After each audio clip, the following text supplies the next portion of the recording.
Hezkung chu ah hianin rom thu pasoi doa chuanin voina he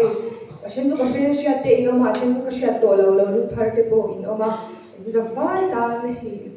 lungai ni le lo la ni hian ti ha ka karon sanga chuanin input sai la hun ka nei lo he ro ati jong run kal tu rong kal kha ka tum lawa la exam lai ni sa mase karun tum no le a sar khanin motor karon thaulain na pakhatel chu nei vela atia chuan hai chok chil deuhin karon sa dola kalo sa sual deu ani pun mai thak dan mino thiam sa donia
RMT solar